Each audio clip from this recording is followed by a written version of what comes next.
ആണ് പ്രിയമുള്ളവരെ, മലബാർ സ്റ്റൈലിലുള്ള ഉന്നക്കായ എന്ന് പറയുന്ന സാധനം റെഡിയാക്കിയിരിക്കുകയാണ്.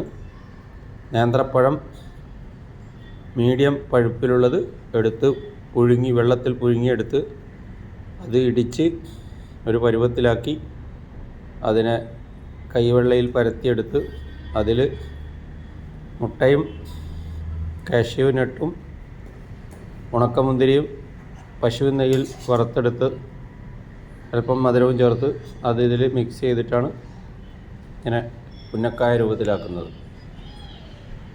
അപ്പോൾ ചിലർ തേങ്ങ ചേർക്കും.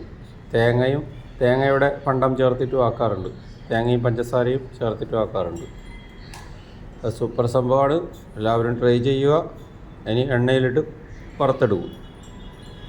ഓക്കെ, ഇത് സംഗതി വെന്ത സാധനമാണ്. ഒന്ന് പുറമേ ഒന്നൊരു ബ്രൗൺ കളറാകുന്നവരെ ഒന്നിങ്ങനെ എണ്ണയിൽ വറുത്തെടുക്കും. ഓക്കെ, അതുകൊണ്ട് എല്ലാവരും ശ്രമിക്കുക, കഴിക്കുക, ആരോഗ്യം മെച്ചപ്പെടുത്തുക.